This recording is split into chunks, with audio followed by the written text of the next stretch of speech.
추석 연휴를 맞아 올해도 변함없이 민족의 대이동이 시작되었습니다. 사람들은 왜 고향을 찾는 걸까요? 그리움 때문이겠죠. 내가 태어나고 자란 곳에 대한 그리움이라는 DNA와 핏줄, 혈육이라는 DNA가 우리를 끌어당기는 것이 아니겠습니까?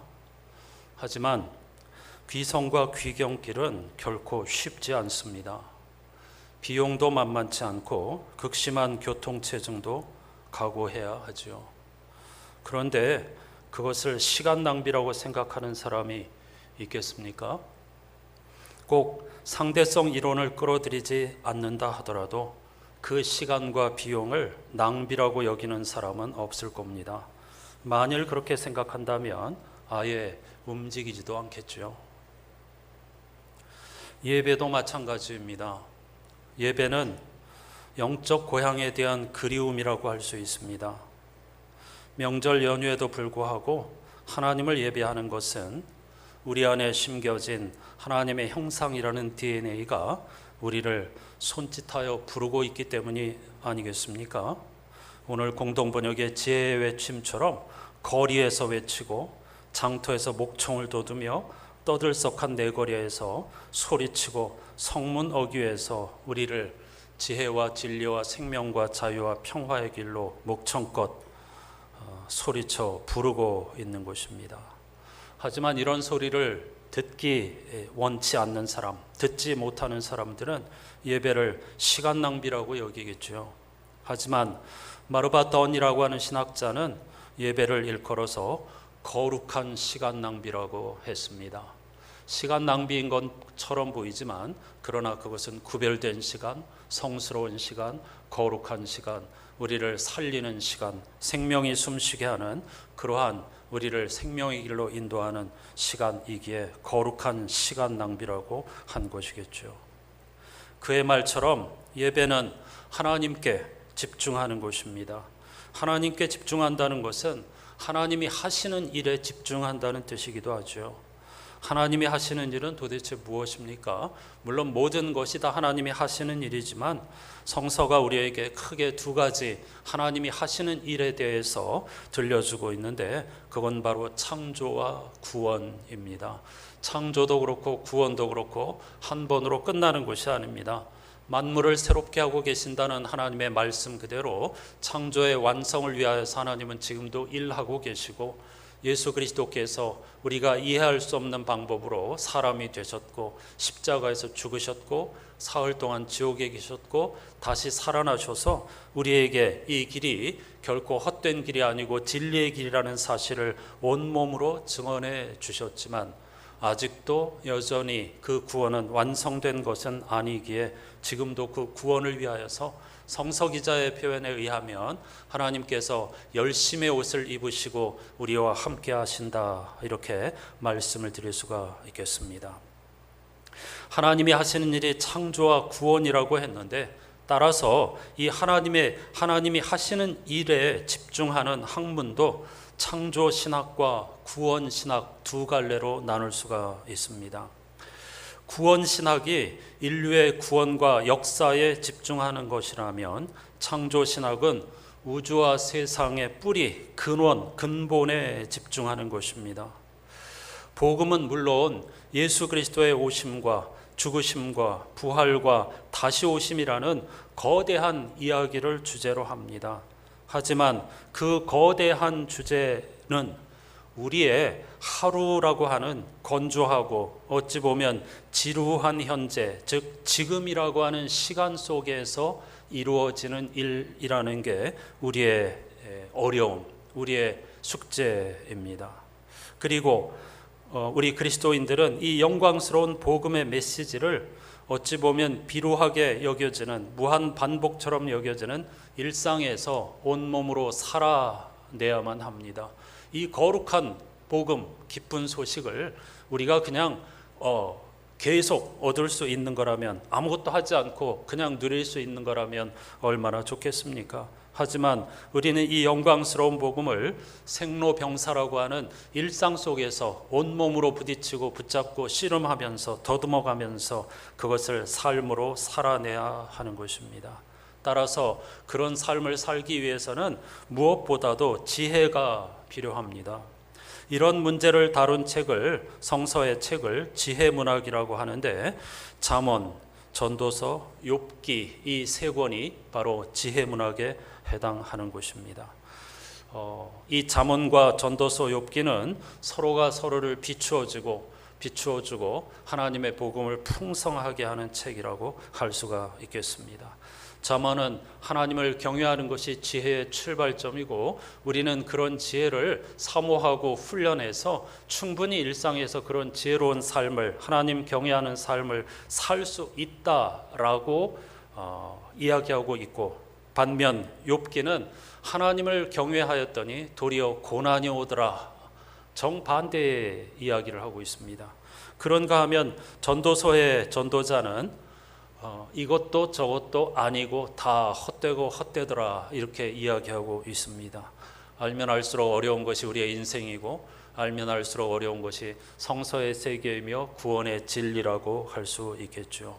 그래서 언제나 나무만 보아서는 안 되고 숲 전체를 보아야 하는 것입니다. 이런 간극, 어쩔 때는 잠언이 맞는 것 같고, 어쩔 때는 욥기가 맞는 것 같고, 어쩔 때는 다 헛된 것 같기도 한 이런 간극 속에서 믿음과 소망과 사랑으로 분투하는 그리스도인들에게 잠언이라고 하는 책은 비루한 일상에서 영광스러운 복음을 드러내는 지혜를 우리에게 가르쳐주는 놀라운 책입니다. 물론 이 잠언도 모든 성서가 그런 것처럼 하루아침에 쓰여진 책이 아닙니다. 아주 오랜 세월을 통하여 편집되고 다시 수정하고 그리고 취합된 그런 책이라고 할 수가 있겠습니다. 가장 주의해야 할 것은 잠언을 읽으면서 이 잠언은 기승전결을 그런 구조의 책이 아니기 때문에 다 파편적인 교훈입니다. 그래서 일상의 어떤 처세술이라든가 이 땅에서 잘 살 수 있는, 성공할 수 있는 그런 이야기라고 생각하면 큰일 납니다. 잠언은 전혀 그런 책이 아닙니다. 주제 그대로 하나님을 경외하도록 이끄는 것이 잠언입니다.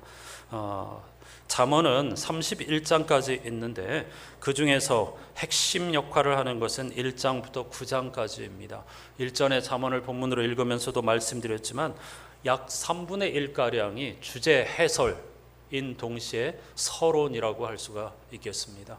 보통 서론하면 1장 정도 할애하는 것이 보통인데 무려 3분의 1가량을 서론에 할애하고 있습니다. 그만큼 중요하고 어려운 문제라는 이야기겠죠. 그런데 이 서론에 해당하는 잠언 1장에서 9장까지는 수많은 이미지와 모티프로 가득 차 있습니다. 대표적인 이미지가 지혜 여인과 어리석은 여인의 대조입니다. 이 지혜를 의인화하여서 잠언이 이야기하고 있다는 건 지난번에도 말씀을 드렸습니다. 오늘 본문 잠언 1장에서 1장 20절에서 33절은 그 중에서도 매우 중요하고 독특한 본문이라고 할 수가 있겠습니다. 왜냐하면 분명 이 잠언 1장 20절에서 33절까지는 지혜가 우리를 초청하는 말씀입니다. 다시 말하면 지혜자의 목소리인데 이 본문이 왜 독특하냐 하면 동시에 예언서의 외침을 담고 있기 때문입니다. 그래서 좀 독특하다고 할 수 있는데 이 부분에서 지혜가 이야기하는 것은 예레미야를 비롯한 이사야를 비롯한 수많은 예언자가 고대 이스라엘 백성, 유대 백성 그리고 오늘날 우리들을 향하여서 외치는 목소리, 그것과 정확히 닮아 있기 때문입니다.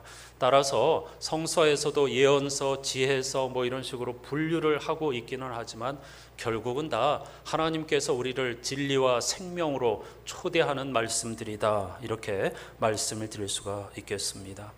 오늘 본문에서 지혜가 우리에게 이렇게 이야기합니다. 철부지들아 언제까지 철없는 짓을 좋아하려느냐? 거만한 자들아 언제까지 빈정대기를 즐기려느냐?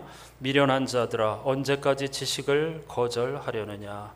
철부지, 거만한, 미련한 자, 이거 다 동의적 평행법입니다.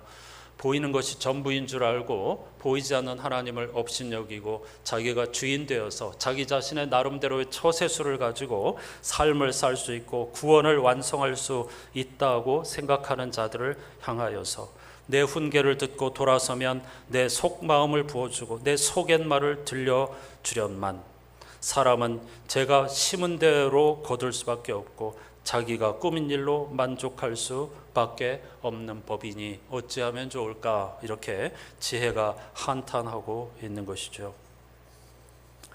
지혜자는 오늘 본문을 통해서 우리에게 어리석인 길에서 돌아서서 지혜의 길, 생명의 길, 구원의 길을 선택하라고 강한 어조로 압박하고 있습니다. 따라서 지혜자의 목소리를 통해서 성서 예언자들의 목소리가 오늘 본문에서 크게 울려 퍼진다고 할 수가 있겠습니다.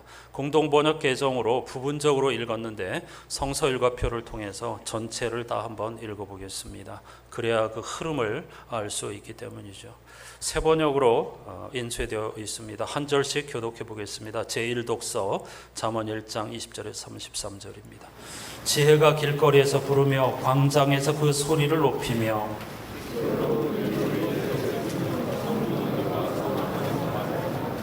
어수룩한 사람들아 언제까지 어수룩한 것을 좋아하려느냐, 비웃는 사람들아 언제까지 비웃기를 즐기려느냐, 미련한 사람들아 언제까지 지식을 미워하려느냐.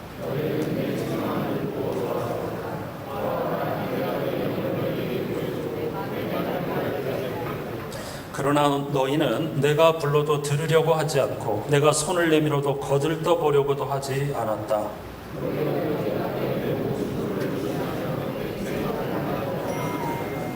너희가 재앙을 만날 때에 내가 비웃을 것이며 너희에게 두려운 일이 닥칠 때에 내가 조롱하겠다.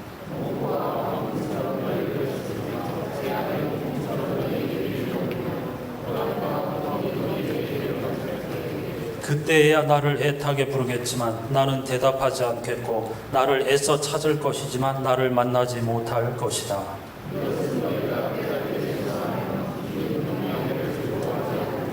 내 충고를 받아들이지 않으며 내 모든 책망을 업신여긴 탓이다.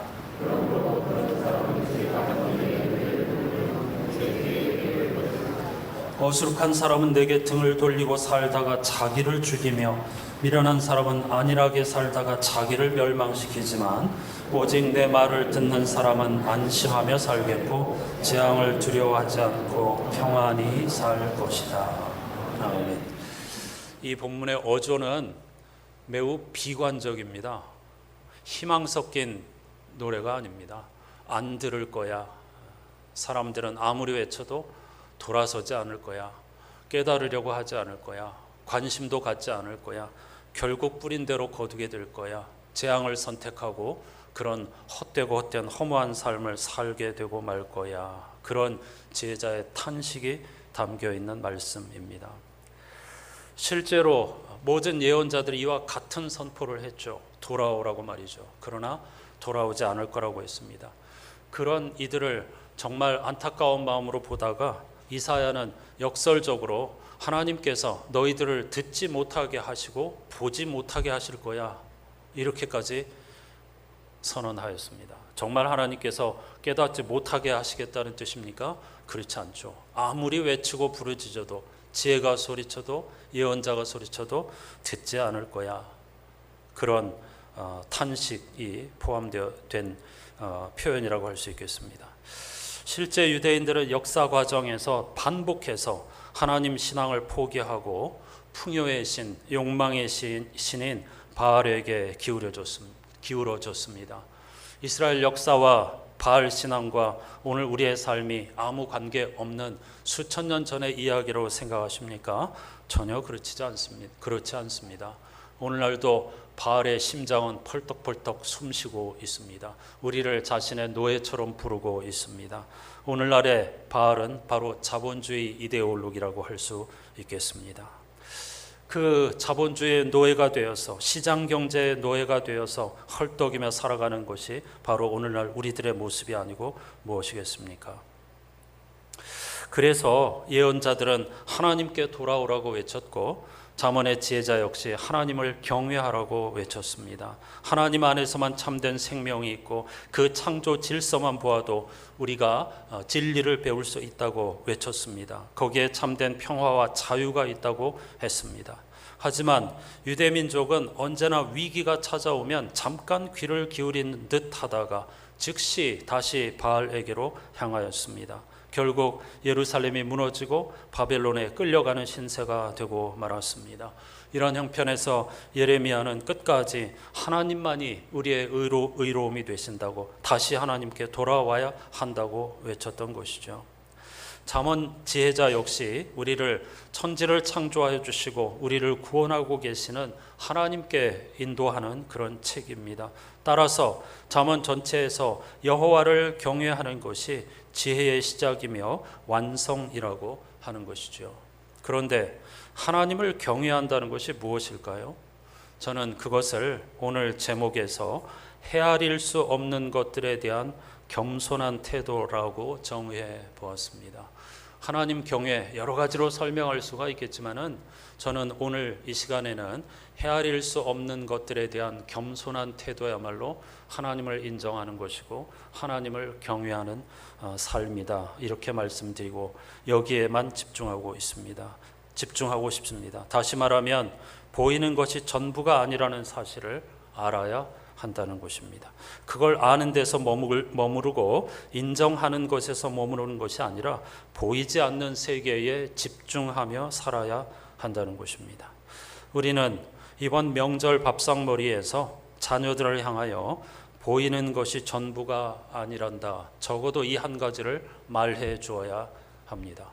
엄마 아빠가, 할머니 할아버지가 하나님을 믿고 예배 중심의 삶을 사는 것은 보이지 않는 하나님께서 살아계시고 그분이 천지의 창조주이시며 우리를 구원하시기 위해서 지금도 언제 어디서나 우리와 함께 하시는 분이란다.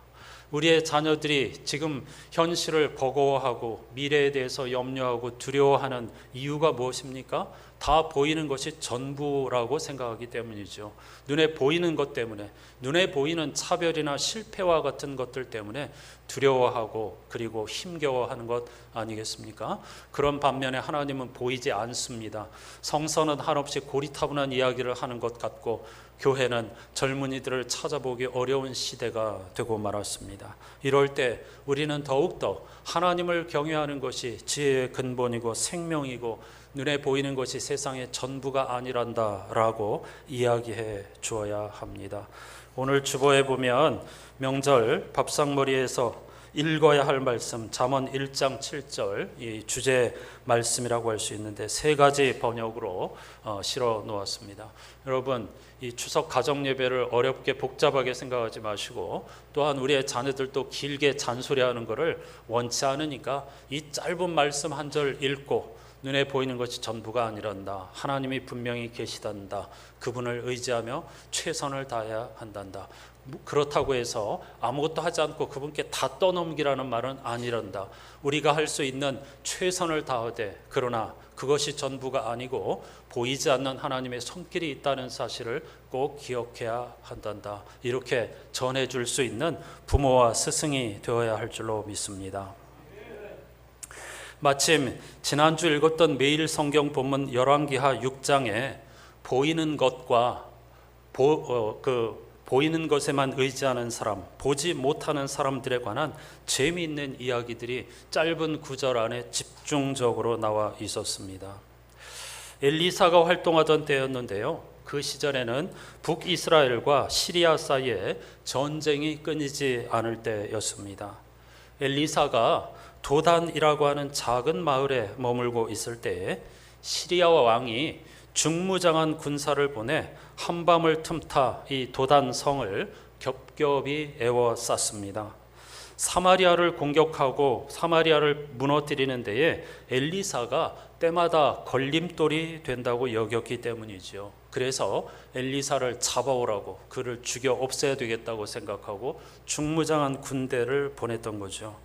당시 엘리사는 예언자 수련생들과 함께 있었는데 그 수련생 제자 한 명이 아침에 일찍 일어나 나가 보았다가 성이 이 시리아 군대의 중무장한 군사들에게 완전히 포위된 것을 알게 되고 깜짝 놀라 두려운 마음에 스승인 엘리사에게 달려가서 지금 상황이 이렇게 됐습니다 하고 이야기를 하였습니다.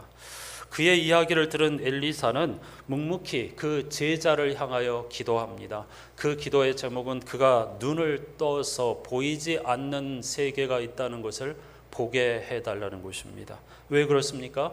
예언자는 눈에 보이는 것만 보는 사람이 아니고 보이지 않는 것을 꿰뚫어 보는 사람.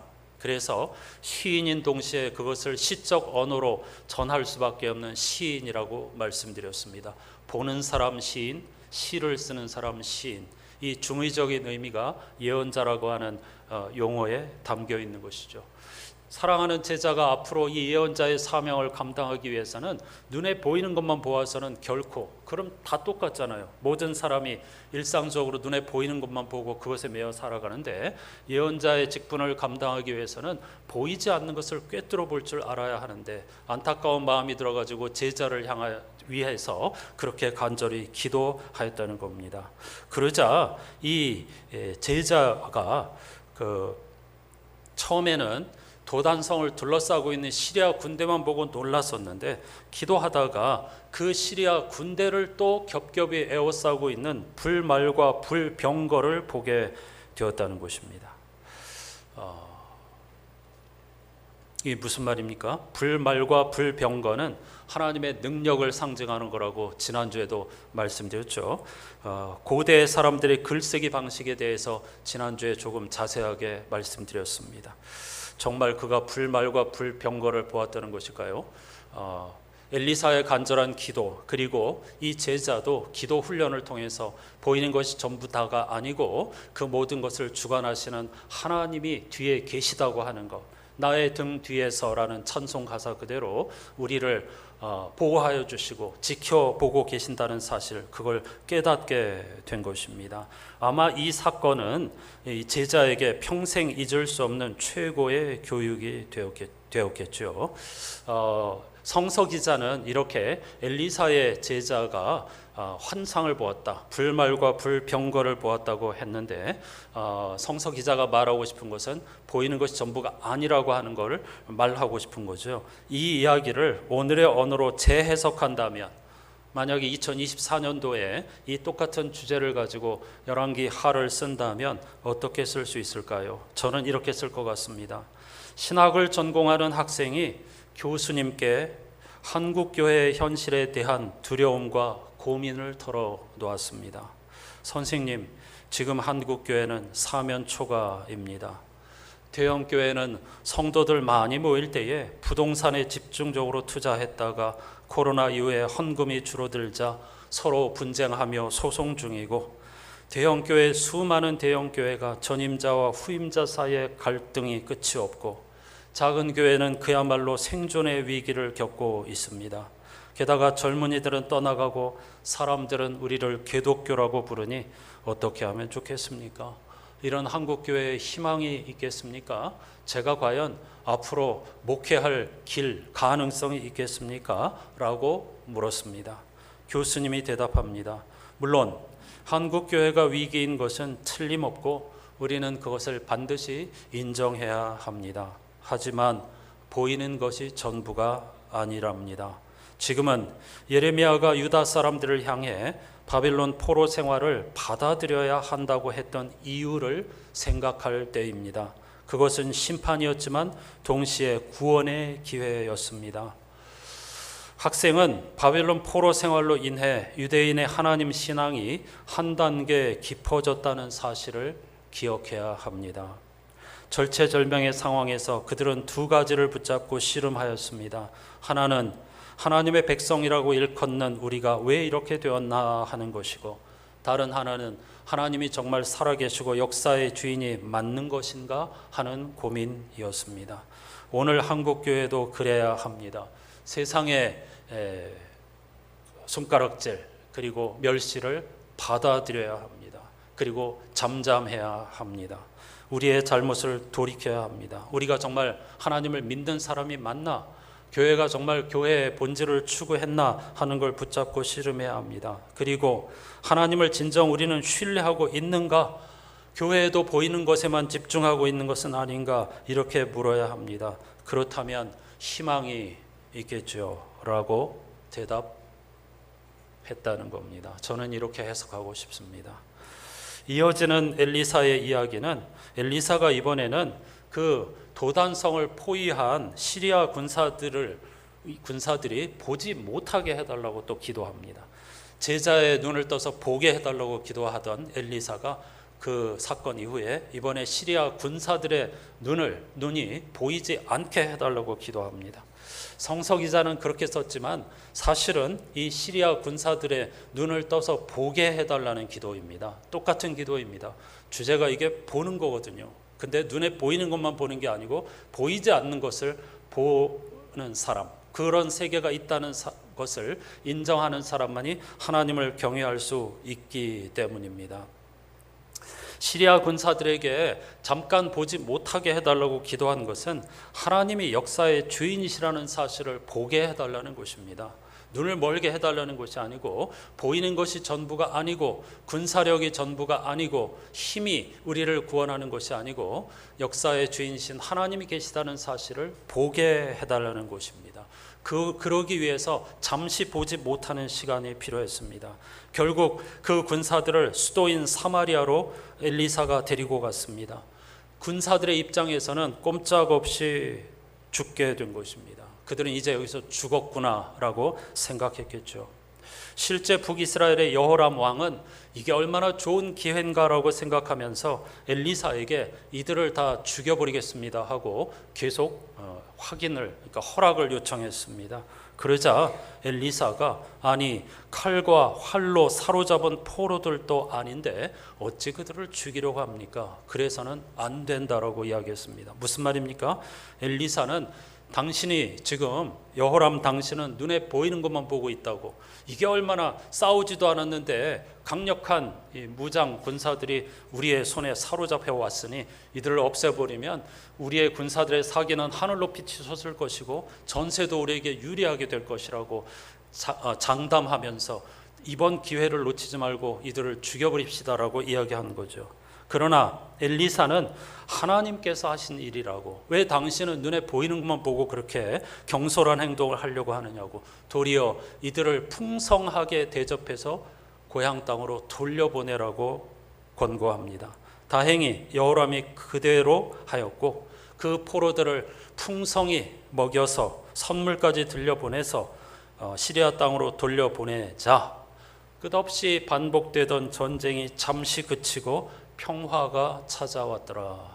이렇게 성서 기자가 기록하고 있습니다. 저는 이 이야기도 이렇게 재해석하고 싶습니다. 명절에 큰아이가 아버지에게 묻습니다. 아버지, 친구 중에 건강이 좋지 않고 고민이 많은 아이가 있어요. 그는 내가 자기 이야기를 한없이 들어주기를 원해요. 저도 안타깝고 도와주고 싶지만 그러다 성적 떨어질 것 같아요. 공부 시간도 부족하니 어떻게 하면 좋겠어요? 라고 물었습니다. 곁에 있던 작은 아이도 말합니다. 아빠, 나랑 매일 1, 2등을 다투던 친구가 갑자기 성적이 확 떨어졌어요. 뭔가 집안에 힘든 일이 생긴 것 같기는 한데 이번 기회에 확실히 격차를 벌리고 싶어요. 라고 물었습니다. 여러분이 아빠, 엄마라고 하면 무엇라고 대답하시겠습니까? 아빠는 엘리사의 환대 이야기, 포로를 환대한 이야기, 그걸 살육의 기회로 삼지 않고 평화의 기회로 삼으며 이것이야말로 하나님의 길이며 하나님의 뜻이란다라고 했던 그 이야기를 들려주면서 조금 느린 아이라는 시를 소개해 주었습니다. 시간보다 더 빠른 세상에서, 친구보다 앞서라는 세상에서 누구보다 천천히 걸어가는 한 걸음 느린 아이, 이렇게 시작하는 아름다운 시가 있고 노래가 있단다. 한번 들어보렴.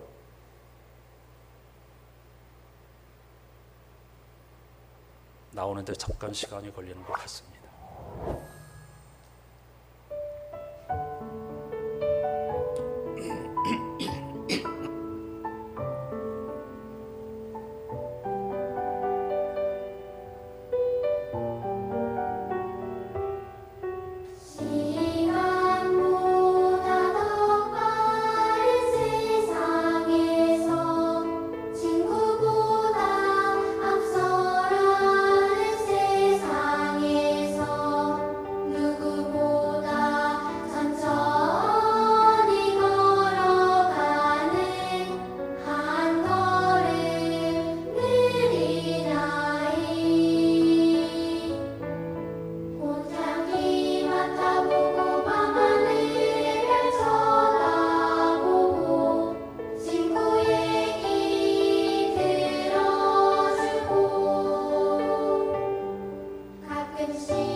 이것이 하나님의 마음이 아니겠습니까? 여러분은 자녀들에게 어떻게 대답해 주고 싶습니까?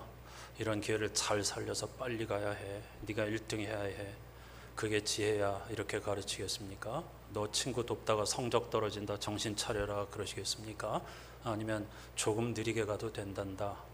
정말 중요한 것은 그런 게 아니란다. 라고 이야기해 주고 싶으십니까? 지혜자의 이야기, 예언자들의 이야기는 이 동요에 담겨 있는 이야기와 사실은 다 똑같은 것입니다. 무엇이 진정한 지혜인가? 이걸 우리에게 묻고 있죠. 잠언을 읽으면서 가장 중요한 것 한 가지가 있습니다. 이 잠언 지혜자의 가르침이 예수 그리스도 안에서 성취되었다는 것입니다. 예수의 길이야말로 지혜와 정반대되는 가장 어리석은 길인 것처럼 보입니다. 하지만 그의 길이야말로 가장 지혜의 길이었습니다. 따라서 사도 바울은 골로새서에서 그리스도 안에는 모든 지혜와 지식의 보화가 감추어져 있습니다. 이렇게 노래하였죠. 예수 그리스도는 지혜의 구현이며 그분의 가르침 중 대다수가 바로 이런 지혜를 주제로 하는 것입니다. 대표적으로 마태복음 7장 산상수훈의 결론에서 어리석은 자와 지혜로운 자가 지은 대조적인 두 집을 이야기하셨죠. 모래 위에 지은 집과 반석 위에 지은 집 말이죠.